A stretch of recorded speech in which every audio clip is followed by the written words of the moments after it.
السلام عليكم ورحمة الله. الحمد لله والصلاة والسلام على رسول الله. الشزاري من ملكته شروط الصلاة كتاب سبعتين درساتنا مهنا إن شاء الله. بألف درس لي أركان الصلاة يصلاة ركن وشنية ينبه سنتناتشو أسرارات. الركن الأول زاري من النسابات. الركن الأول يمجمروا الصلاة مأذن.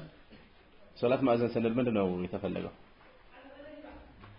صلاة أسرارات مأذن الله مالتنا أسرارات تقولنا الله مالتنا أسرارات أنجل الله مالتنا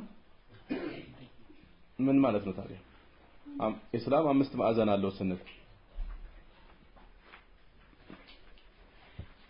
አምስት ጎን የሆነ መስል ታውቃላችሁ እንደዛ ማለት ነው ምንድነው የተፈለገው? እሺ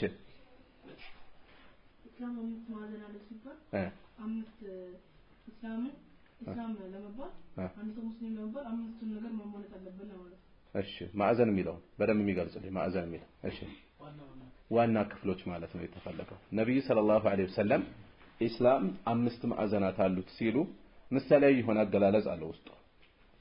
ኢስላምን በሚታዩ በሚዳሰሱ ነገሮች ለመረዳት እንዲቀርብ አድርገው አቅርበዋል። ቤት የሚታይ ነገር ነው አይደል?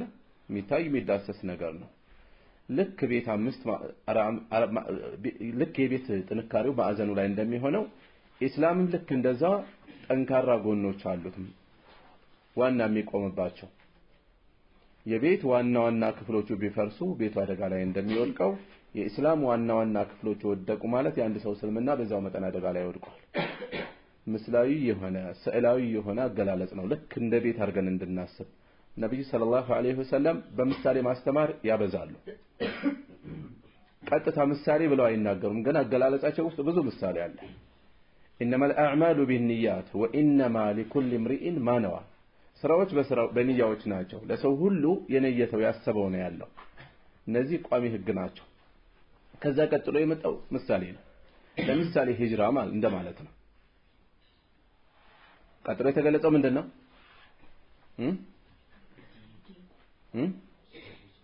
فمن كانت ايش ምንድን ነበር የሚለው? فمن كانت هجرته الى الله ورسوله فهجرته الى الله ورسوله ምሳሌ ነው። ሂጅራው ቦታ ላይ አውጥተን ሌላ ዒባዳ ብንተካም ይሰራል። ሂጅራ ቦታ ላይ አውጥተን ሌላ ነገር ብንተካ ለምሳሌ ትጥበትን እንውሰድ። ለምሳሌ ንግድን እንውሰድ።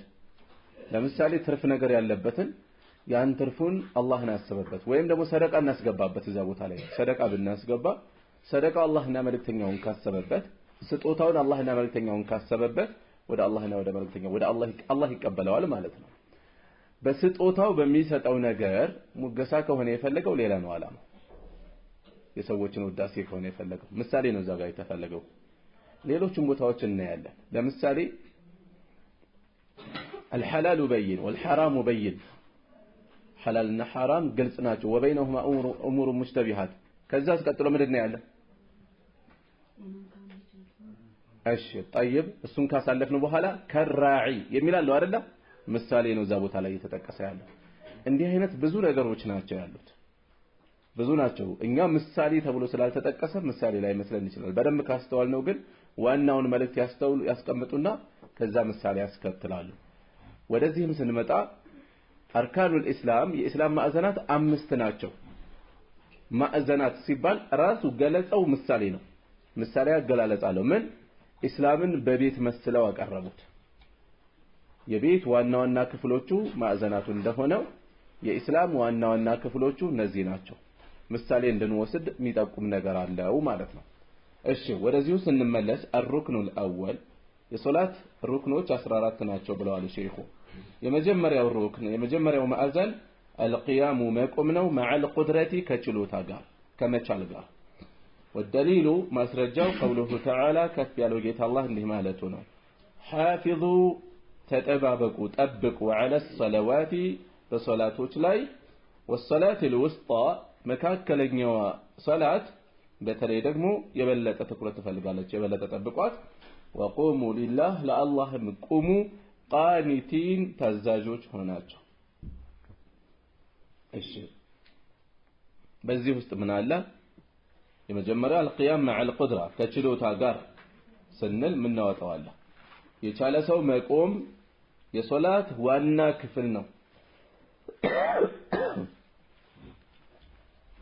والدليل قوله تعالى حافظوا على الصلوات والصلاة الوسطى صلاة الوسطى يتنيونات على الراجح يعصر صلاة نج يبلغ يتلي واغا እንዳላት እንወስዳለን ከዚህ ዋና ነጥባችን እሱ ስላልሆነ እዛ ማብራሪያ ውስጥ ብዙ አልገባም القيام مع القدرة ከመቻል ጋር መቆም የሶላት ዋና ክፍል ነው ማእዘን ነው دليل የቀረበው የቁርአን መልእክት አለ ከሐዲስም ነብዩ ሰለላሁ ዐለይሂ ወሰለም አንድ ሰሃቢ ታሞ ሊጠይቁት በሄዱበት ምንድነው ያሉት صلي قائما ቆመህ ስገድ አሉ فإن لم تستطع ካልቻልክ فقاعدا ተቀመጥ ካልቻልክ የሚለው ምን ይጠቁመናል የቻለ ሰው መቀመጥ አይችልም የሚለው እንወስዳለን ግልጽ ነው አይደለ ስለዚህ የሶላት ሩክን እንደሆነ ከዚህ እንወስዳለን ስለዚህ ኢጅማዕ ያለበት ጉዳይ ነው ሰጋጅ የሆነ ሰው አቅም ያለው መቆም የሚችል የሆነ ሰው ቆሞ ካልሰገደ ሶላቱ የተበላሸ እንደሆነ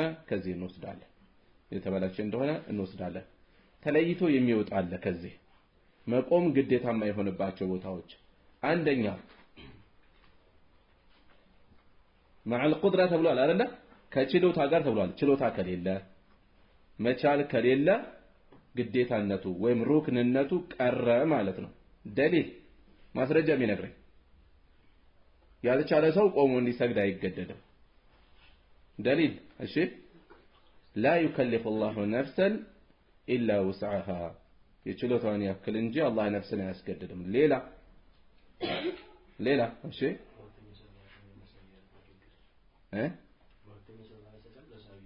ለሰሐቢ يقدم ያሳለፍ ነው صلي قائما ቆመህ ስገድ فإن لم تستطع ካልቻልክ فقاعدا ተቀምጠህ ስገድ ከቁርአን አንቀጾች ሌላ እሺ فاتقوا الله ما استطعتم በምትችሉት መጠን አላህን ፍሩ ነው መቆም አልቻለም ስለዚህ መቆሙ ይወርድለታል ሌሎችም አንቀጾች ሊጠቀሱ ይችላሉ ባለፈው ማሳልፈናቸዋል لا يكلف الله نفسا إلا ما آتاها وما جعل عليكم في الدين من حرج كدين بدين ውስጥ መጨናነቅ አላደረገባችሁም ያልቻለ ሰው ማለት ነው እሺ ሌላ የሚነሳው እዚሁ ጋር ተያይዞ አለመቻል ማለት ምን ያህል ነው እየተቸጋገረ መቆም የሚችል ሰው አለ እየተንቀጠቀጠ መቆም የሚችል ሰው አለ እንዲሁ ስለቻለ የግድ ቁም ነው የምንለው ምን ያህል ነው የሚፈልገው ሁሹዑን መመሰጡን ትኩረቱን በሚነቀው ደረጃ በሚጋፋው ደረጃ ከሆነ መቀመጥ ይችላል እየቻለ መቆሙ በጣም እየፈተነው እየተቸጋገረ ሶላቱ ላይ ከማተኮር ይልቅ ለምሳሌ እየተንቀጠቀጠ ነው ያለው ወይ ማቅቶታል ትኩረቱ አቅሙ ላይ ሆኗል ይሄ ሰው መቀመጥ ይችላል ስለዚህ 100% ያልቻለ ብቻ ሳይሆን ጡማእኒና ወደፊት ይመጣል እናያለን ጡማእኒናውን እስከሚጋፋው ከደረሰ የሶላቱ ላይ ያለውን ትኩረት እስከሚወስድበት ከደረሰ አቅቶት ማለት ነው በዚህ ደረጃ ላይ ከደረሰ መቀመጥ ይችላል ማለት ነው እሺ የመጀመሪያ ነጥብ ያልቻለ ሰው አለ መቀመጥ የሚፈቀድለት ወይ መቆም ግዴታ የማይሆነው ሁለተኛ ደግሞ ከባድ ስጋት ሲኖር ጠላት እያሳደደ ነው ህይወቱን ለማትረፍ እየሮጠ ሊሰግድ ይችላል ፈረስ ላይ ሆኖ እየጋለበ ሊሰግድ ይችላል መኪና ላይ ሆኖ እየነዳ ሊሰግድ ይችላል فإن خفتم فرجالا أو ركبانا ተሰጋችሁ እግረኞች ሆናችሁ ወይም ጋላቢ መሆናችሁ መስከር ትችላላችሁ ይላል መስከር ትችላላችሁ ወቅቱ ከሚወጣ በዛ ሁኔታ ላይ የጠቆመ ሊሰግድ ይችላል በምቾት ሁኔታ ላይ መፈጸም የማይቻል ነገር አስቸጋሪ ሁኔታ ሲኖር የሚቀንሱ ነገሮች አሉ ሶስተኛ መቆም ግዴታ የማይሆንበት የተቀመጠ ኢማምን የሚከተል የሆነ ሰው በህመም ምክንያት ተቀምጦ የሚያሰግድ ኢማም አለ ከመነሻው ተቀምጦ የሚያሰግድን ኢማም የሚከተል ሰው ከመነሻው የሚለውን አስምሩበት ቆሞ ከጀመረ በኋላ አቅቶት ቁጭ ብሎ ቀጠለ ቆመው ይቀጥላሉ። ይሄ ከዚህ ይወጣል። የተነሳው ምንድነው? እዚህኛው ላይ ተቀምጦ ከመነሻው ተቀምጦ የሚያሰግድን ኢማም የተከተለ ሰው ተቀምጦ ይሰግዳል። ማስረጃ ከተባለ ነብዩ ሰለላሁ ዐለይሂ ወሰለም ምን አሉ? ኢነማ ጁዒለ አልኢማም ሊዩእተመ ቢሂ ኢማም የተደረገው እንዲከተሉት ነው።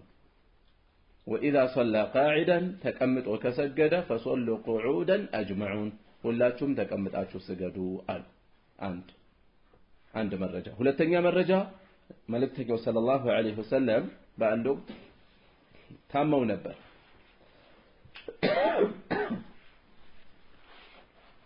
እና ሰሃቦች ምን ይላሉ? ቆመን እሳቸው ተቀምጠው ሲያሰግዱ ቆመን ተከተልናቸውና ይሄን ሲያውቁ ምልክት ሰጡ። ተቀመጡ ብለው ምልክት ሰጡ። ኋላ ሰላቱ ካለቀ በኋላ ኢንኪቱም አኒፈን ለተፍዐሉነ ፊዕለ ፋሪስ ወሩም አሉ። የፋርሶችንና የሮማውያንን ስራ ልትሰሩ ነበር የቀረባችሁ። እነዛ ምንድነው የሚያደርጉት? የቆሙነ ዐላ ሙሉኪሂም ወሁም ቁዑድ ለንጉሶቻቸው ይቆማሉ። ንጉሶቹ ተቀምጠው እነዚያ ህዝቡ ይቆማል። እንደዛ ነው አይደል ያለው? በኢትዮጵያም የነበረው ስርዓት ይሄ ነበር። ንጉሱ በዛ ሲያለፍ ሁሉም አጎንብሶ ነው የሚያሳልፈው። አንዳንዱ እንዲያውም መሬት ይደፋል። በብዛት አለ እንደዛ የሚደረግ። የዛ አይነት ስራ ነው እየሰራችሁ ያላችሁት። ወደዛ የቀረበ ነበር። فلا تفعلوا እንዳታደርጉ ኢተሙ ቢአኢመቲኩም ኢማሞቻችሁን ተከተሉ። ኢን ሰላ ቃኢመን ፈሰሉ ቂያመን ወኢን ሰላ ቃዒደን ፈሰሉ ቁዑደን ቆሞ ከሰገደ ቆማችሁ ስገዱ፣ ተቀምጦ ከሰገደ ተቀምጣችሁ ስገዱ። ለማን ነው ይሄ? ከመነሻው ተቀምጦ ለጀመረ ኢማም ነው። ኢማሙ ተቀምጦ እያሰገደ ከሆነ ነው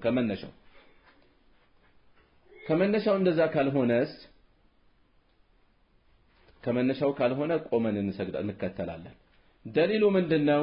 ነብዩ ሰለላሁ ዐለይሂ ወሰለም የሞቱበት ህመም ላይ ያሉ አቡበክር ሲዲቅ ረዲየላሁ ዐንሁ ሰዎችን እያሰገዱ ሳለ እሳቸው መጡ። ቀስ ብለው እንደታመሙ ናቸው። መቆም የሚችሉበት አይደለም። አቡበክር ቆመው እያሰገዱ ነበር። ከዛ ነብዩ ሰለላሁ ዐለይሂ ወሰለም ከአቡበክር ጎን ሆነው ኢማሙነትን ተረከቡ። ሶላቱ ከተጀመረ በኋላ አቡበክር ምን ሆኑ ማለት ነው? ከኢማምነት ወደ ምን ተቀየሩ? ወደ መእሙምነት ተቀየሩ። በዛን ጊዜ ሰሃቦች ከኋላ ቆመው ነው የሰገዱት። ነብዩም ሰለላሁ ዐለይሂ ወሰለም ለምን ቆማችሁ አላሏቸውም። ነገር ግን ከቀደሙ የሚለየው ሶላቱ የተጀመረው ከመነሻው በማን ነው የተጀመረው? በአቡበክር። አቡበክር ደግሞ ቆመው ነው እያሰገዱ የነበረው። ተግባብተናል አይደል? ቆመው ነው እያሰገዱ የነበረው። ስለዚህ ኢማሙ ቆሞ ከጀመረ ሶላቱ ያ ሶላት በሁለት ኢማም ተሰገደ፣ በሁለት ሁኔታ ተሰገደ። አቡበክር ቆመው ጀመሩ። ከዛ ነብዩ ሰለላሁ ዐለይሂ ወሰለም ተቀምጠው አስጨረሷቸው። እሳቸው ተቀምጠው ሳለ ከኋላ ያሉት ግን ቆመው ነው የቀጠሉት። ቀድመን ካሳለፍነው ግን ይለያል አይለይም? ይሄኛው ይለያል። ያንኛው የተገለጸው ኢማሙ ከመነሻው ተቀምጦ የጀመረ ከሆነ ነው። እዚህኛው ላይ ደግሞ ምን ይሆናል? ኢማሙ ቆሞ ነበር የጀመረው። ሶላቱ በሆነ ምክንያት የተቀመጠ ኢማም ሶላቱን ቢቀጥል ወይም ሰውየው ራሱ በሆነ ምክንያት መቆም ቢያቅተው ተቀምጦ ቢያሰግድ ቆመን ነው የምንከተለው። ግልጽ ነው አይደል? ልዩነቱ ተግባብተናል የሁለቱ? ኸይረን። ሌላ እዚሁ ላይ የሚነሳው እስካሁን ያወራነው የፈርድ ሶላትን በተመለከተ። ሶላቱ ነፍል ከሆነስ ግዴታ ያልሆነ ሶላት ተቀምጦ መስገድ ይቻላል። ተራዊህ ነው የምትሰግዱት፣ ረካዑ በዛ ወይም የሚሰገደው ቁርአን ረዘመ፣ ደከማችሁ፣ አቋርጣችሁ ከምትሄዱ ቁጭ ብላችሁ ስገዱ። ባይሆን አውቆ መግባት የሚያስፈልገው አጅሩ በግማሽ ይቀንሳል። ቆሞ የሚሰገድና ተቀምጦ የሚሰገድ ሶላት አጅሩ በግማሽ ልዩነት አለው እንጂ ሱና ሶላቶችን ተቀምጦ መስገድ ይቻላል። ተግባብተናል? ተቀምጦ መስገድ ይቻላል።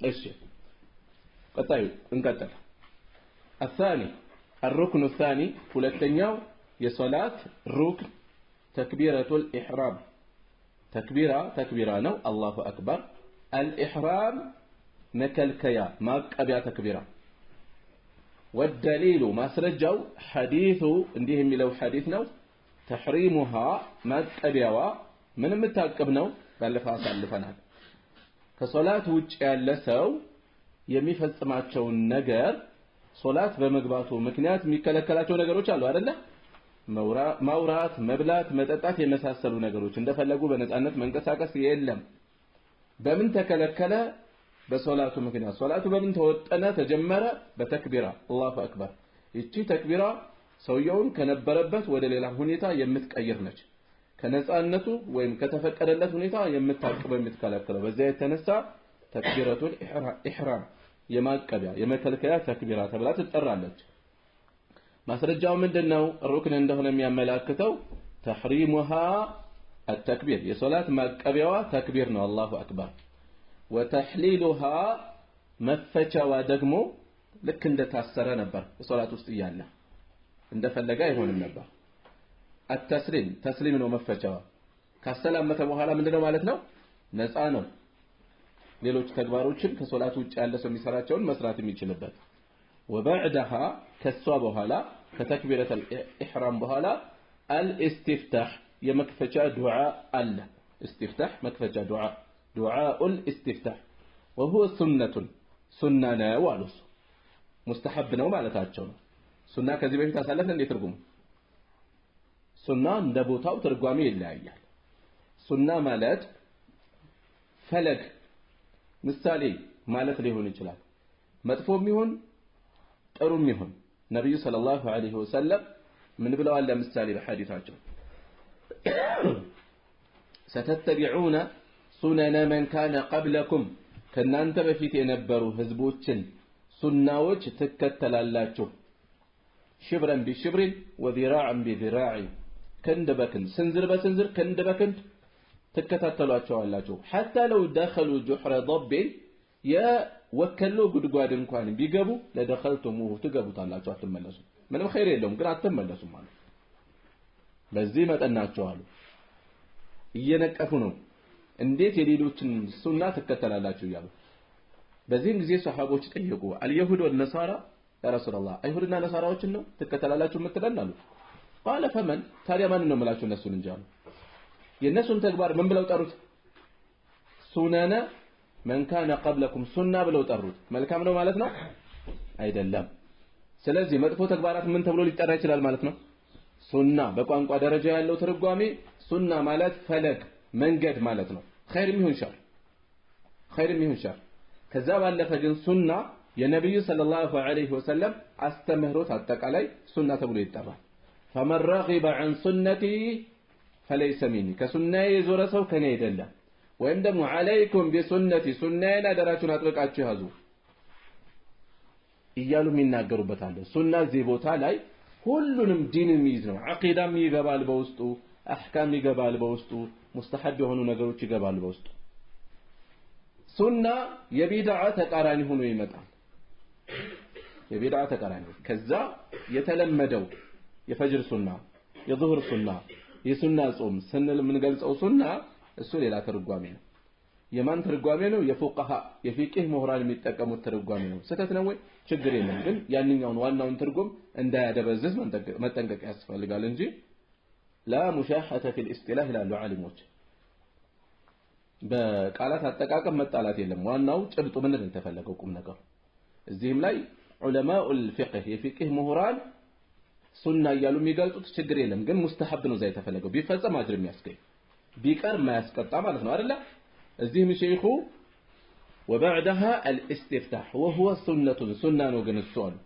ሱና ነው አሉ እሱም ከዛ ምንድነው አሉ قوله سبحانك اللهم وبحمدك وتبارك اسمك وتعالى جدك ولا اله غيرك دعاء الاستفتاح ይሄ አንድ ምሳሌ ነው በርካታ አሉ አይደል ከዚህ ውጭ اللهم اني اعوذ بك اللهم باعد بيني وبين خطاياي كما بعدت بين المشرق والمغرب እያለ የሚቀጥለው አለ ሌሎችም የሚጠቀሱ አሉ ይሄኛውን ብናነሳ ቀውሉ سبحانك اللهم الله ሆይ ጥራት ይገባህ وبحمدك ከምስጋና ጋር አንተን ከማመስገን ጋር وتبارك اسمك ስምህ ጠራ ተባረከ ማለት አይደለም የአማርኛው ተባረከ እንዳይመጣ እዚህ አላህ ይባርካል እንጂ አይባረክ ማንም ይባረከው وتبارك اسمك ስምህ ጠራ ወይም ስምህ ላቀ وتعالى جدك لقناه كفاله وتعالى كفاله جدك لقناه ولا اله املاك የለም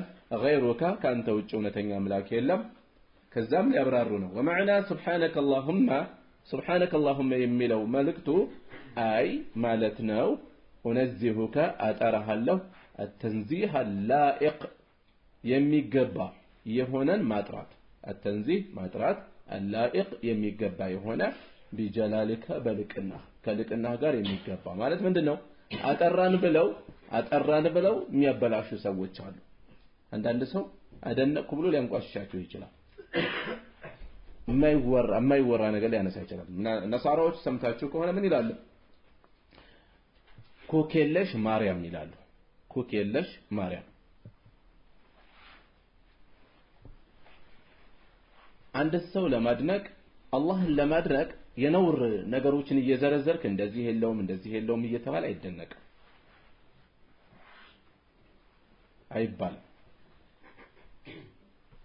ሙሉ የሆነ ጌታ ነው የጠራ የሆነ ጌታ ነው ከፍ ያለ መገለጫዎች ያሉት ጌታ ነው እንጂ የምትለው አላህ አዕማ አይነ ስውርም አይደለም እንደዚህም አይደለም እያልክ ነውር የምትላቸውን ሁሉ እየዘረዘርክ አትገልጸውም እንደዚህ አይደለም ተግባብተናል አይደለ አንድ ያገር መሪ ጋር ሄደ እያደነቀው ህዝብ በተሰበሰበበት መሪያችን በጣም ትልቅ ነው ቦቅቧቅ አይደለም በጣም ደግሞ የሆነ ስስታምም አይደለም እንደገና ደግሞ የሆነ መልኩም ቢሆን በጣም አስቀያሚ አይደለም እያልክ ብትገልጽ ምን ነው ይባላል ምንድነው ይሆንክ ያለው ነው የሚባለው እንደዚህ ነው የሚደነቀው እንደዚህ አይደለም የሚደነቅበት ነገር አለ እና ونزهك التنزيه اللائق بجلالك ለልቅና የሚገባ የሆነ ማላቅን አልቀሃለሁ አንዳንዶች አደነቅን ብለው የሚያበላሹአሉ ያላዋቂ ሳሚ ንፍጥ ይለቀለቃል ይባላል ስማለው ብሎ መጥቶ አጨማልቋቸው ሊሄድ ይችላል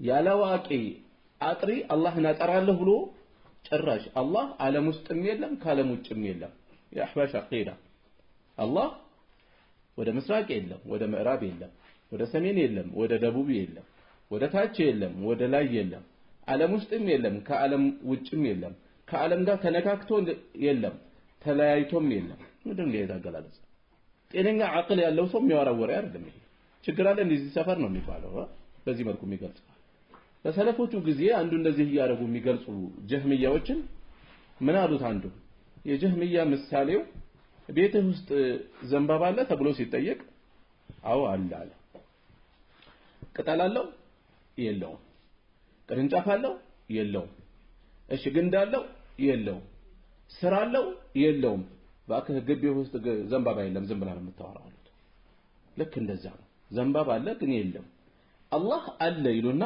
ግን እጅ የለውም አይን የለውም ፊት የለውም ከአርሹ በላይ አይደለም በየሌሊቱ ይወርዳል የሚለው የለም አይወርድም ሁሉንም በቁርአን በሐዲስ የመጡ መገለጫዎችን ያራቁቱና ከኛ ወዲያ ፈጣሪን ከእንከን የሚያጠራ ላሳር ይላሉ ሌሎቹ ያመሳሰሉ ነው ያሉት ሌሎቹ በትክክል አላጠሩትም ይሄ እንዳይባል ነው ሼኹ ምን ያሉት አላህ ናጠራዋለሁ ማለት በቂ አይደለም ምን አይነት ማጥራት ነው التنزيه اللائق የሚገባው ይሆነን ለሱ ለልቅና እሺ وبحمدك ከምስጋና ጋር አይ ثناء عليك አንተ ላይ በማወደስ ثناء ውዳሴ وتبارك اسمك ስምህ ጠራ አይ البركه وتبارك اسمك የሚለው አይ البركه بركه تنال ትገኛለች بذكرك አንተን በማውሳት وتعالى جدك የሚለው ደግሞ وتعالى كفل جدك جد የሚለው በአረብኛ ቢያንስ 3 ትርጉሞችን ማንሳት እንችላለን جد ሚነግረኛል جد እሺ አያት የአባት ወላጅ ወይም የእናት ወላጅ አያት ሌላ جد የምር እሱ جد ነው من جد በተል ከምር እንደማለት ጎበዝ የቀረበ ነው ቃል ነው ያነሳው ሌላው جد ማለት ሌላው ደግሞ ምንድነው ልቅና ማለት ነው እዚህ ቦታ ላይ እንደተሰፈረው ልቅና ወተዓላ ጀዱከ ልቅና ከፍ አለ። ሌላ ቦታ ደግሞ ጀድ ማለት ምን ይሆናል? እጣ፣ ድርሻ፣ ሀብት ማለት ሊሆን ይችላል። ለምሳሌ አላሁመ ከሰላት በኋላ የምናደርጋቸውን ዚክር የሚነግረኝ እስኪ ላ ማኒዐ ሊማ አዕጠይት ወላ ሙዕጢ ሊማ መነዕት ወላ የንፈዑ ዘል ጀድ ሚንከል ጀድ ስትል ወላ የንፈዑ ዘል ጀዱ የእጣ ባለቤት የሀብት ባለቤት ጀድ እዚህ ቦታ ላይ ስልጣን፣ ሀብት፣ ልቅና፣ ደረጃ ማለት ሊሆን ይችላል። እዚህ ጋር ከሶስቱ ውስጥ የትኛውን የፈለግነው? ወተዓላ ጀዱከ ልቅና ከፍ አለ። አይ ጀለት ላቀች ዐዘመቱከ ልቅና ወላ ኢላሃ ገይሩከ ማለት ደግሞ አይ ላ ማዕቡደ ቢህ ላ ማዕቡደ የሚመለክ የለም ፊል አርዲ ወላ ፊ ሰማ በምድርም ይሁን በሰማይ ቢሐቅን በእውነት ሲዋከ ካንተ ውጪ የአላህ አላህ ወይ አዑዙ ቢላህ ሚነ ሸይጣን ረጂም። እሺ አዑዙ ቢላህ የሚለውን ኋላ ላይ እንመለስበታለን። ቀውሉሁ ሁለተኛው አሳኒ ተክቢረቱል ኢሕራም ተክቢረቱል ኢሕራም ነው አሉ። ወደሊሉ ማስረጃው ሐዲሱ ተሕሪሙሃ ተክቢር ወተሕሊሉሃ ተስሊም ማብራሪያውን በተመለከተ ነቢዩ ሰለላሁ ዐለይሂ ወሰለም ምን ብለዋል? እዚህ ላይ የቀረበው ከላይ የሰፈረው ሐዲስ ተሕሪሙሃ ተክቢር ወተሕሊሉሃ ተስሊም የሚለው ሰነዱ ላይ የተወሰነ ደካማ ነው ያሉ ዓሊሞች አሉ። ግን ሌላ መረጃ አለ። ለአንዱ ሰጋጅ ምን ብለውታል? ወደ ሶላት ስትቆም መቆም ስታስብ ውዱእህን አሟልተህ አድርግ፣ ከዛም ወደ ቂብላ ዙር፣ ፈከቢር አሉት። ከዛ ተክቢር አድርግ። ሶላት የሚገባው በተክቢራ ነው እያሉ ማለት ነው። ለምንድን ነው በተክቢራ የሚከፈተው ከተባለ ከአላህ ውጭ የሚበልጥ የለም። የአላህን ታላቅነት ወደ ሶላትህ እየገባህ ማስታወስ ማለት ከሱ የበለጠ ነገር ስለሌለ ከሱ ባነሰ ነገር እንዳትጠመድ ትኩረትህን በሱ ላይ አድርግ፣ በአላህ ላይ እሱን በመገዛት ላይ እሱን በማውሳት ላይ አድርግ። ባነሰ ጉዳይ አትጠመድ። አብዛኛውን ጊዜ በሌላ ነገር እንጠመዳለን አይደለ? እየሰገድን። ስለዚህ ትኩረትህን ሙሉ እዚህ ላይ አድርግ። ማስታወሻ ነው። አላሁ አክበር ስንል አላህ ትልቅ ነው እያልን ነው። ከምታስታውሰው ሁሉ ከሚነሳው ሁሉ ከሚወሳው ሁሉ አላህ በላጭ። በዚህ ቦታ ለምን ተነሳ? ሙሉ ትኩረትህን ከሱ ባነሰ ነገር አታስታውስ፣ አታድርግ።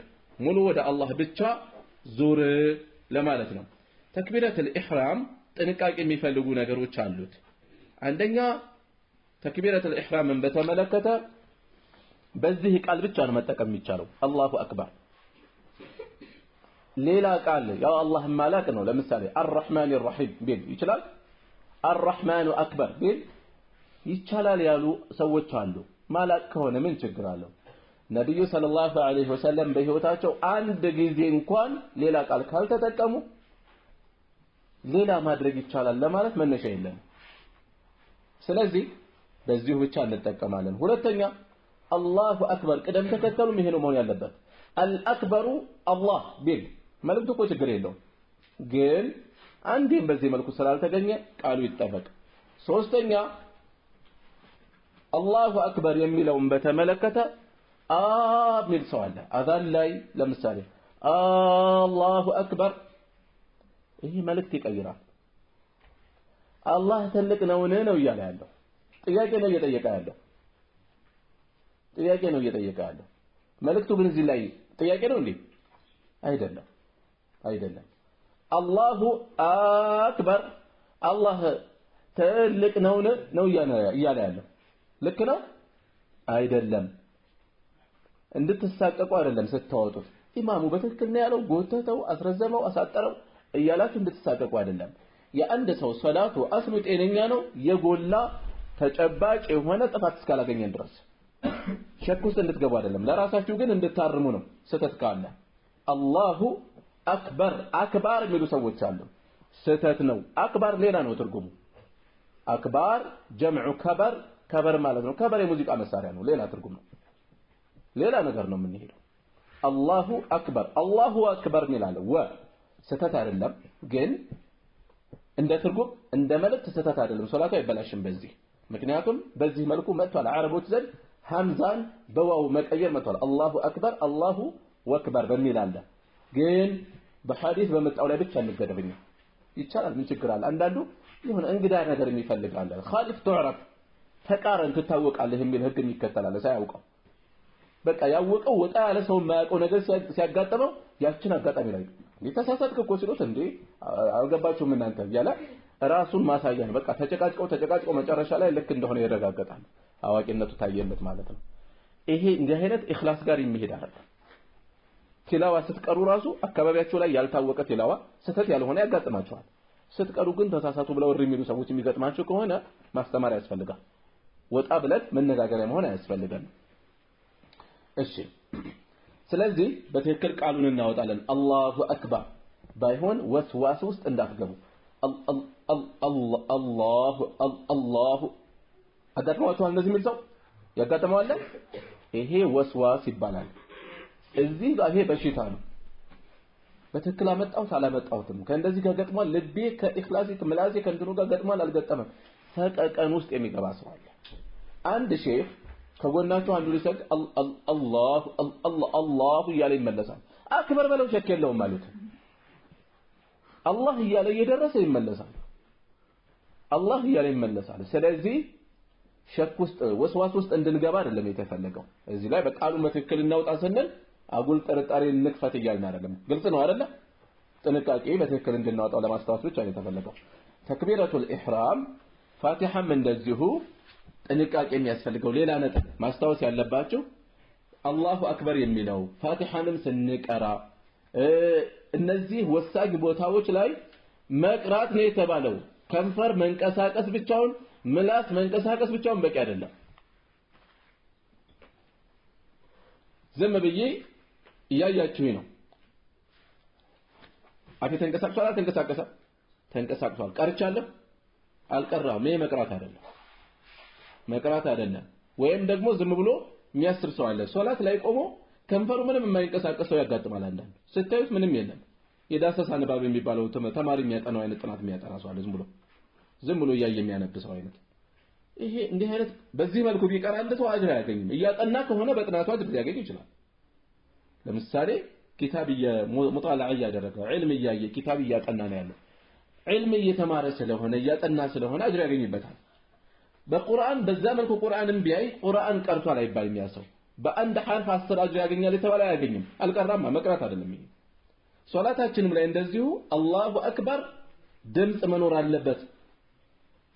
ድምጽ መኖር ብቻችንን ከሆነ ማእሙም ከሆነ ለራሳችን እዛው የሚሰማ አይነት ማለት ነው። ፋቲሐውንም እንደዛው ተግባብተናል። መቅራት መኖር አለበት። መቅራት ቃሉ ከአንደበታችን መውጣት አለበት። ዝም ብሎ ከንፈር ሳያንቀሳቅሱ ማሳለፍም አይደለም፣ ምላስና ከንፈርም በባዶ ማንቀሳቀስም አይደለም።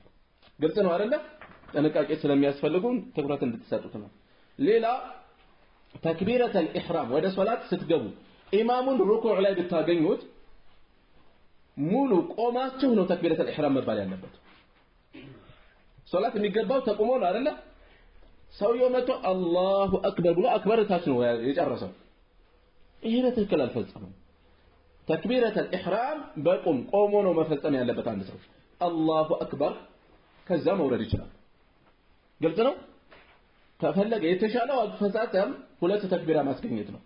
የመጀመሪያው ተክቢራ አላሁ አክበር ቆሞ ተክቢረተል ኢህራም፣ ከዛ እንደገና እየተንቀሳቀሰ የሩኩዕ ተክቢራ።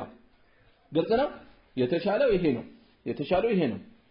ከቀረ ደግሞ አንዱ ይቀራል። የቱ ነው ሊቀር የሚችለው? የሩኩዑ ወይስ ተክቢረተል ኢህራም? የሩኩዑ ሊቀር ይችላል። ተክቢረተል ኢህራምን ከተውት ሶላት ውስጥ ገብቷል አልገባም። ስለዚህ ተክቢረተል ኢህራም ላይ ብቃቃለሁ ካለ ቆሞ ማስገኘት አለበት። ቆሞ ዋናው ተክቢራው ነው ብሎ ዝም ብሎ እየተጓዘ ማድረግ የለበትም። ተክቢረተል ኢህራም ከተክቢረተል ኢንቲቃል ይለያል። ሁለቱ የተለያዩ ተክቢራዎች ናቸው። ተግባብተናል። ስለዚህ ቆሞ ተክቢራውን ማስገኘት ይኖርበታል። ብዙ ሰዎች የሚሳሳቱበት ነው። ቆመው ሳይሆን ሩኩዕ ላይ ካገኙት ዝም ብለው እያጎነበሱ የሚሉ ሰዎች አሉ። አንዳንዱ ከዛም ያለፈ እየተቀመጠም ሊል ይችላል። አንዳንዱ ጭራሽ መጥቶ ዝም ብሎ ኢማሙ ተቀምጦ አገኘው ዝም ብሎ ተክቢራውን ሳያደርግ ሄዶ ቁጭ የሚል ሰው አለ። ሶላት አልገባም ይሄ ሰው፣ ዝም ብሎ ነው የሚንቀሳቀሰው። ሌላ ሁሉም ትኩረት የሚፈልገው ነገር ተክቢረተል ኢህራም አላሁ አክበር በሚል ቃል ብቻ ነው። ቅድም ጠቆም አድርጌዋለሁ። ለምንድን ነው የተነሳው?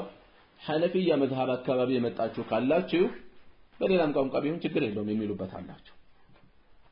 አቡ ሐኒፋ ላይ እንደዚህ አይነት አለ ስህተት ነው ሙሉ በሙሉ ተዕዚም ከሆነ ምን ችግር አለ የተሳሳተ ነው አይፈቀድም መልእክተኛው ሰለላሁ ዐለይሂ ወሰለም አንዴ እንኳን ከዚህ ቃል ውጪ ሌላ አልተጠቀሙም በሌላ ቋንቋም ቢሆን ይቻላል ያሉበት አይቻልም በሐዲስ አልመጣም ሌሎች ናቸው እንደዚህ ብለው ተናገሩት ስህተት ነው እሺ ከዛ ቀጥሎ ያነሱት ሼኹ ምንድነው وبعدها الاستفتاح وهو سنة ብለዋል አይደለ አብዛኞቹ ዓሊሞች ዘንድ ዱዓኡ الاستفتاح ግዴታ አይደለም ዋጅብ አይደለም አብዛኞቹ ዘንድ ሙስተሐብ ነው የተወደደ ነው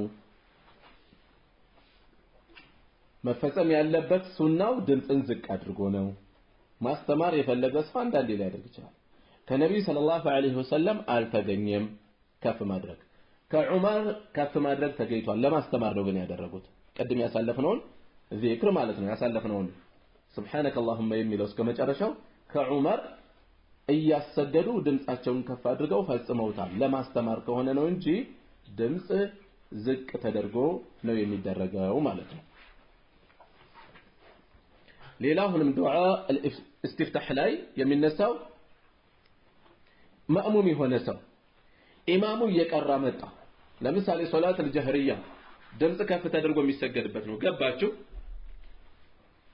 እንደገባችሁ ማድረግ ያለባችሁ ዱዓ الاستفتاح ከመነሻው ከደረስን ነው ምንቀራው በተለይ ቦታው አይበቃም ለፋቲሃ መቅራት የማይበቃ ከሆነ ተውት ቀጥታ ወደ ፋቲሃ ግቡ አላሁ አክበር ካላችሁ በኋላ أعوذ بالله من الشيطان الرجيم بسم الله الرحمن الرحيم فاتحة قلت له ወደ ፋቲሃ ምክንያቱም ፋቲሃ ያለው ቦታ ያለው ዋጋና ዱዓ الاستفتاح ያለው ዋጋ እኩል ነው አይደለም የሚቀድመውን ማስቀደም አለበት የሚቀድመው ስለዚህ ለፋቲሃ ስንል ሰዓቱ አጭር ከሆነ ቀጥታ ዱዓ الاستفتاح ኢማሙን ሩኩዕ ላይ ስጁድ ላይ ከመቆም ውጪ ባለ ቦታ ላይ ካገኘነው አንቀራ ለምሳሌ ኢማሙ ተቀምጦ ነው የደረስነው ተክቢር አድርገን ቀጥታን የምንቀመጠው ቆመን ዱዓ الاستفتاح እንቀራም የምንቀራው መቼ ነው ኢማሙ በቆመበት ሁኔታ ስናገኘው ነው ቆሞ ስናገኘው እሱም በቂ ሰዓት ካለ ነው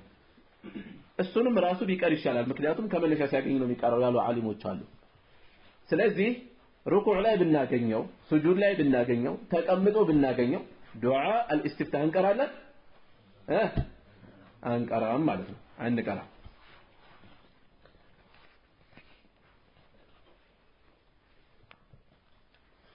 እንዲያውም ابن تيمية رحمه الله من ይላሉ ولا يستعيد ይላሉ أعوذ بالله من الشيطان الرجيم የሚለውን ሁሉ ይተው ጀህር እየሰገደ ከሆነ ኢማሙ ይላሉ والله أعلم እሺ ሌላ እዚሁ ላይ የሚነሳው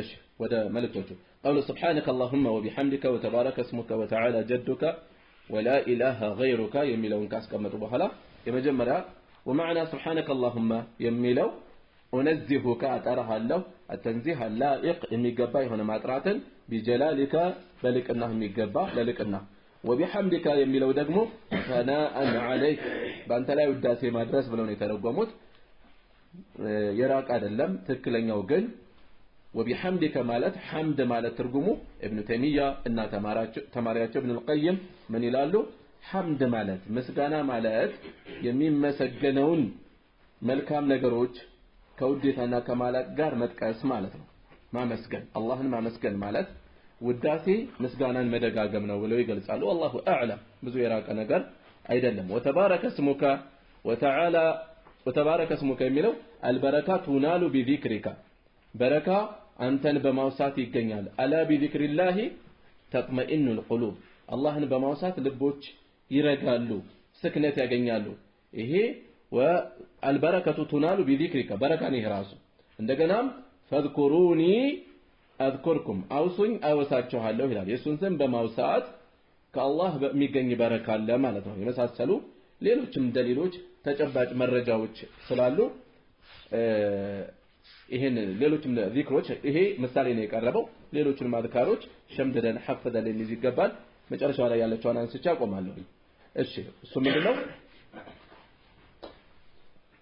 كذا قتلوا ያነሱት أعوذ بالله من الشيطان الرجيم أعوذ بالله بالله اتبقاله من الشيطان الرجيم كترجموا كالله زنت كتبارروا شيطان معنى أعوذ يميلو ترقاميو ألوذ اتبقى له وألتجئ اتقى له وأعتصم بك بانت اتبقى له يا الله كمندن من الشيطان كشيطان الرجيم مالت المطرود يتبرر المبعد يتراك كمندن عن رحمة الله كالله زنت لا يضرني أي قدانيم في ديني بديني بهيمانوتي ولا في دنياي بدنياي ما يقدانيم نداي قداني ودان تتقاله إهم أعوذ بالله من الشيطان الرجيم بميل الناس كن ينشلالن وإم أعوذ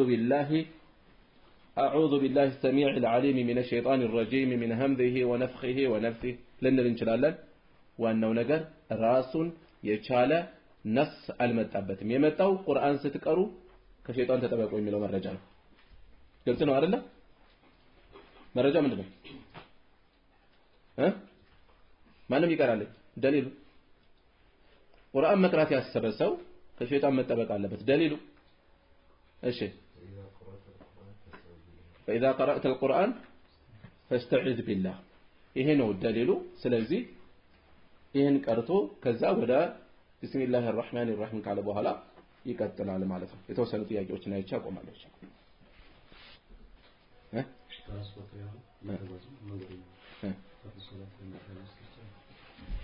ትራንስፖርት ላይ ሆነን መኪና እየተጓዘ ፈርድ ሰላት መስገድ ይቻላል ወይ መኪናው እንዲያቆምልን አድርገን መስገድ የምንችል ከሆነ መቆም ሩክን ነው ተብሏል አይደል የሚችል ሰው መቆም ግዴታ ነው ስለዚህ ከዚህ ተነስቶ አንድ ሰው ለምሳሌ ወደ ደሴ ቢሄድ ከዚህ ተነስቶ ወደ አፋር ቢሄድ ለምሳሌ የሚቆምለት ከሆነ ሲቆምለት ሰዓት መስገድ የማይቆምላቸው ከሆነ ወቅት የሚወጣ ከሆነ ጀምዕ ማድረግ ይችላል ጀምዕ መነየት ጀምዕ ለምሳሌ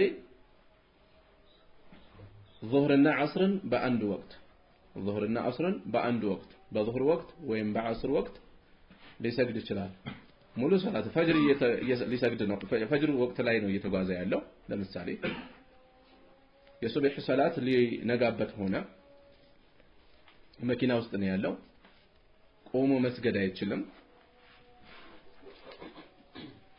ሊቆምለትም ፈቃደኛ አልሆነም ተቀምጦ ባለበት መስገድ ይችላል አንድ ሲጀምር ወደ ቂብላ ዞሮ ይጀምራል አቅጣጫውን ይዞ አላሁ አክበር ብሎ ይንቀሳቀስ ከዛ በኋላ ችግር የለም በዛ መልኩ ይጀምራል ግን እንዳልኳችሁ ሩክን ነው ሩክን ደግሞ የሚወድቀው ምን ሲኖር ብቻ ነው ዑዝር ሲኖር ብቻ ነው ግልጽ ነው አይደል ያለ ተጨባጭ ዑዝር ያለ ተጨባጭ ምክንያት ምን አይቀርም ሩክን አይቀርም የሶላት ወቅትም ጋር በተያያዘ እንደዚሁ ዑዝር ካለው ተጨባጭ ምክንያት ህመምተኛ ያስታመመ ያለው አንዴ መድኃኒት እየገዛ አንዴ እንደዚህ አርጋ አንዴ ጠብቅ እየተባለ ነው ያለው ወቅቱ በወቅቱ መስገዱ ግዴታ ይሆነበት ላ ዋጅበ مع العجز ከማቃት ጋር ካለመቻል ጋር ዋጅብ የለም ያልቻለ ሰው ዋጅብነቱ ይነሳለታል አንድ ነገር ያልቻለው ነገር እዚህም ላይ በወቅቱ መስገድ ያቃተው ምን ያደርጋል ሁለቱን ሶላቶች ጀምዕ አድርጎ በአንድ ወቅት ይሰግዳል አመቻችቶ ظهرና ዓስርን በظهر ወቅት መስገድ አልቻለ አይመቸውም ሲያዩ ከአስር ጋር ወይም ሁለቱን ቀደም አድርጎ ከመነሳቱ በፊት አይቆምልኝም ብሎ እምነት የሚጥል ከሆነ ቀድሞ ሶላቱን ሰግዶ ሊወጣ ይችላል ማለት ነው ግልጽ ነው እሺ ጀምዕ ሲያደርግ ሙሳፊር ከሆነ ሁለት ረካ ነው የሚያደርገው መንገደኛ ከሆነ አዛን ያደርጋል አንድ አዛን አድርጎ በሁለት ኢቃማ መጀመሪያ ዙህርን ይሰግዳል ሁለት ረካ ሰግዶ ካሰላመተ በኋላ ኢቃማ ያደርግና እንደገና ሁለት ረካ ይሰግዳል ባለ አራቶቹ ሁለት ይደረጋሉ መንገድ ላይ ያልሆነ ሰው አያሳጣም አራት አድርጎ ይሰግዳል ሙሳፊር ያልሆነ መንገደኛ ያልሆነ ሰው መስጂድ ላይ ሙሳፊር ያልሆኑ ሰዎችን ከተከተለ ሞልቶ ነው የሚሰግደው ከነሱ ጋር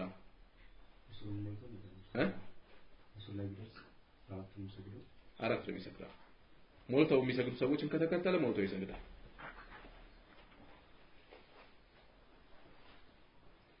እሺ ለሁላችሁም ሊያስፈልግ ይችላል የክረምት ተማሪ ነኝ ከዚህ ስወጣ በምን መንገድ ብቀራ ወይም በማር ጥሩ እውቀት ማግኘት እችላለሁ። እውቀት መፈለግ ላይ በዋናነት ራሳችሁ ሁመኑበት። ከልብ ያላመነ ሰው ቁርጠኛ ያልሆነ ሰው ጭንቅላታችን ካላመነ ያዝለቀቅ ዝም ብሎ ሰሞንኛ ስሜት ከሆነ መልሶ ኋላ ላይ ፍላጎታችን ይበርዳል ይቀዘቅዛል። ይሄ እንዳይሆን ቁርጠኛ ውሳኔ ወስኑ። በቃ ዒልም ያስፈልገኛል መቅራት አለብኝ ወለም ዘለም ይበቃኛል የሚለውን ቁርጠኛ ውሳኔ ወስኑ። ጥሩ ከዛስ የምትማሩባቸው መንገዶች ብዙ መንገዶች አሉ። በአካባቢያችሁ ላይ የሚያስተምሩ ሰዎች ካሉ ቀርቦ ኪታብ ይዞ ገልጦ መቅራትን የሚያክል የለም ጥሩ አስተማሪ ከተገኘ። ይሄ ካልተመቸ ደግሞ ማህበራዊ ሚዲያ በተለይ ቴሌግራም ጥሩ የዕልም መማሪያ መንገድ ሆኗል። በአሁኑ ሰዓት ደርሶችን የሚፈልግ ቦታዎችን ይፈልግ የት ነው ደርስ የማገኘው ወይም ሰዎችን ያማክር ፍላጎታቸው ደግሞ በአንዴ የተለለ ኪታብ ለመቅራት አትጓጉ። ተማሪ ጋር ይሄ ችግር አለ።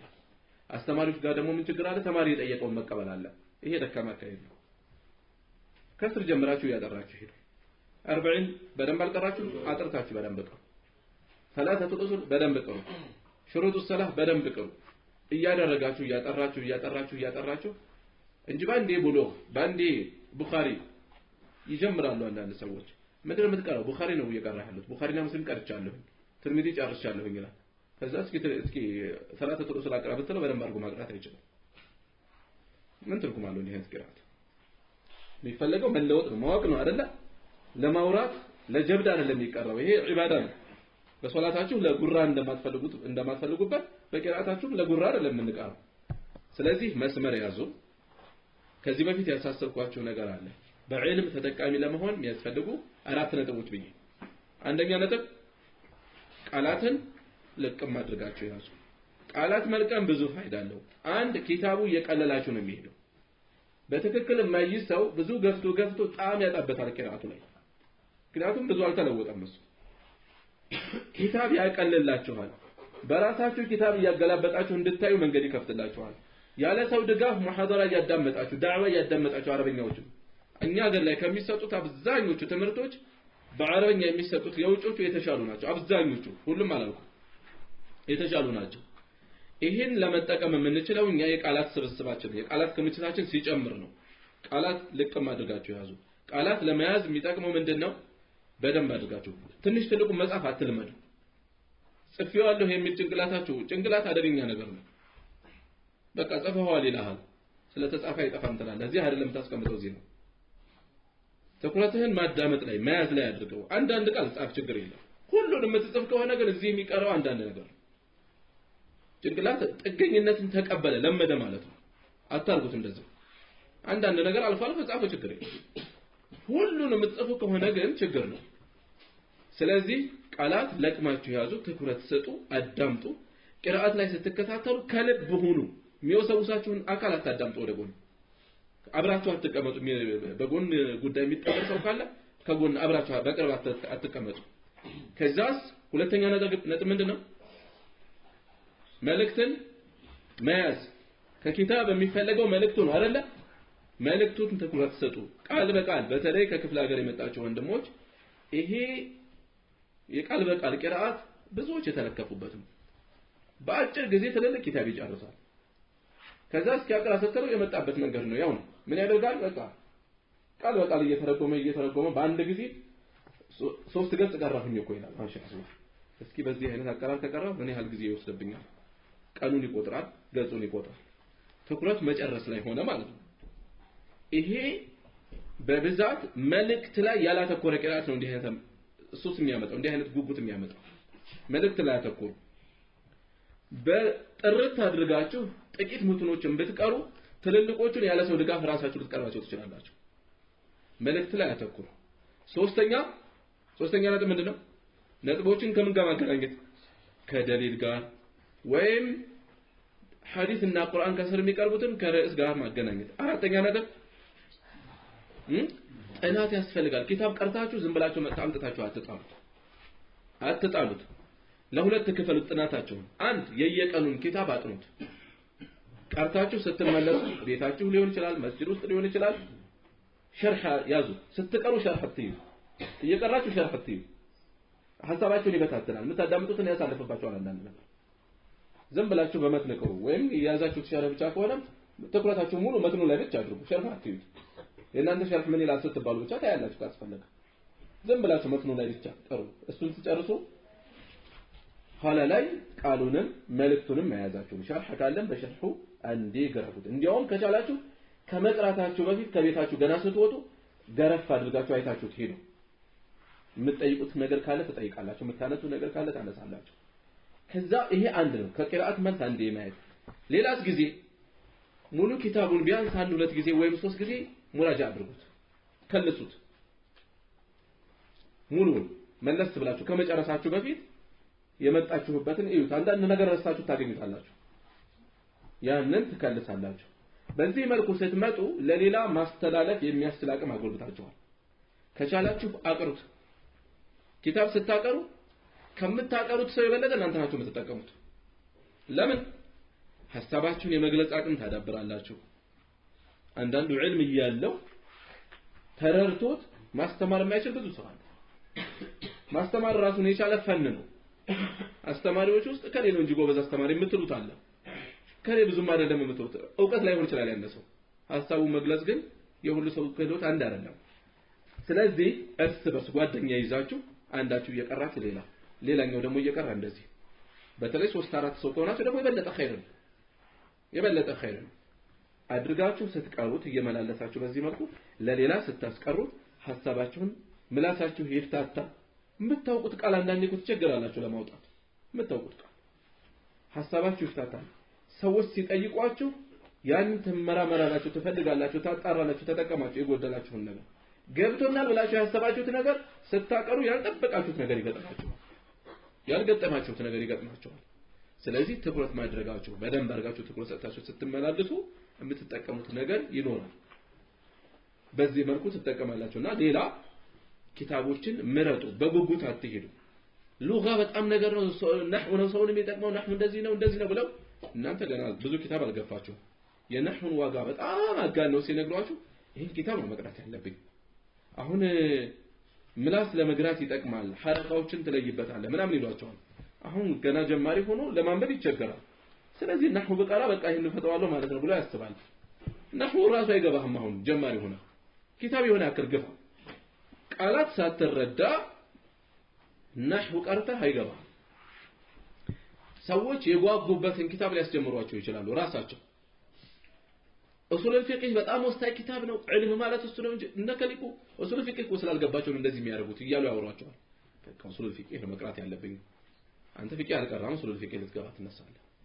በሰው ጉጉት አትሄዱ አቅማችሁን ያገናዘበ ያጠራችሁ ሄዱ ተደርሱበታላችሁ ትልቁ ሌላው ነገር ትኩረት የምትሰጡት ሞባይል የምትይዙ ከሆነ ወጣችሁ ሞባይላችሁ ትልቅ አስተማሪ ነው ደህና ፕሌየር አውርዱ ኤምኤክስ ፕሌየር ቆንጆ ፕሌየር ነው ኤምኤክስ ፕሌየር የሚባለው ካቆማችሁበት ታገኙታላችሁ ከሳምንትም በኋላ 4-5 ደርሶችም ከዛ በላይ እየጀመራችሁ ብታቆሙ ስትመለሱ ቦታው ላይ ታገኙታላችሁ ካቆመበት ታገኙታላችሁ ፍጥነቱን ከፈለጋችሁ በደንብ የገባችሁ ከሆነ ክለሳ ከሆነ የፈለጋችሁት ፍጥነቱን ጨምር ታደርጉታላችሁ ፈጠን አድርጋችሁ በጣም እንትን ካለባችሁ ደግሞ ፈጠነ ቢካላችሁ ዘግየት ታደርጉታላችሁ እሱን ታወርዱና ኪታቡን ሙሉ ታወርዳላችሁ በየቀኑ መከታተል ስትሄዱ ካንድ ተነስታችሁ ከዚህ ተነስቶ መርካቶ የሚሄድ ሰው ስንት ደርስ ነው የሚከታተሉ ጆሮ ስንት ስራ አይፈታም ያዳምጣል ዝም ብሎ አይደል እንዴ አላፊ አግዳሚ ዝም ብሎ ጮህት እያዳመጠ ነው የሚሄደው ይሄ ከሚሆን አንተ ቁም ነገር ሰዎች ያለው ትርኪ ምርኪ ነገር ሲሰሩበት አንተ ቁም ነገር ታዳምጣለህ መስጊድ ስትሄድ ስትመለስ በያቅጣጫ ትምህርት ቤት ስትሄድ ስትመለስ ብዙ ደርስ ነው የምትጨርሰው በተለይ ሁነኛ ተማሪ ያዙ ጓደኛ ለእንዲህ አይነት የቂራአት ጉጉት ያለው ጓደኛ ያዙ ጉጉት ያለው አብሮ የሚያነሳሳቸው ጓደኛ ብትዳከሙ ይዟችሁ ከፍ ያደርጋችሁ የሚጎትት ጓደኛ አትያዙ ደካማን ሰው ሽሹት አይደለም የምታነሱ ጓደኛ ወይ የምትጠቅመው ወይ የሚጠቅምህ መሆን አለበት ከሁለቱም ውጭ ሆነ ምን ትርጉም አለው ወይ የሚጎዳህ ነው ወይ ዝም ብሎ መዝናኛ ነገር ነው ማለት ነው ጓደኝነት መዝናኛነት ይሆናል አንዳንዴ ጓደኝነት ደግሞ ሌላ የሚጎትት ነው الصاحب ሳሂብ ይላል الصاحب ሳሂብ ምንድነው ሳሂብ ነው ጎታች ነው ጓደኛ ይጎትታል ከኸይር ሊጎትት ይችላል ከሶላት ሊጎትት ይችላል ከዕልም ሊጎትት ይችላል ደህና ጓደኛ ያዙ ችግር የለም ከኢማሙን ጋር ብትቀሩ ከኢማሙን በፊት ብትቀሩ ከኢማሙ ኋላ ብትቀሩ ችግር የለም የመጣ ነስ የለም በዚህ መልኩ ቀሩ የሚል የዓሊሞች አስተያየት ለምሳሌ ኢብኑ ዑሰይሚን እሱ ኢማሙ ፋቲሃን ከጨረሰ በኋላ ቀሩ ይላሉ። ነገር ግን በብዛት ይሄን ስትጠብቅ ከነጨራሽ ፋቲሃ ልትረሳው ትችላለህ። ስለዚህ ዱዓ الاستفتاح እንደጨረስክ ጀምር አንተ ፋቲሃ እሱ ቢጀምርም ባይጀምርም ወይም ደግሞ አብረሃው ቀስ ብለህ ከኋላ ተከተለውና አብረሃው ጨርስ ማለት ትችላለህ። ምንም ችግር የለም በየትኛውም መልኩ ቢፈጸም። እንደ ሌሎች ተግባሮች ለምን ቀደምክ አይባልም። የሚቀራ ነገር ላይ መቅደም አይነሳም። እዚህ ላይ የሚቀራ ነገር ላይ ሩኩዕ ሱጁድ መቅደም አይቻልም አይደል? ይሄ ግን እዛ ውስጥ ስለማይገባ ችግር የለም። የሚሻለው ግን ከኋላ አብራችሁ ተከትላችሁ ብትጨርሱ። ኢማሙ ረጅም ዱዓ የሚያስረዝም ከሆነ ደግሞ ጨርሱ እናንተ ቀሩ። ዝም ብላችሁ አትቀመጡ አትተሳሙ። سبحانك اللهم وبحمدك اشهد ان لا اله الا انت استغفرك واتوب اليك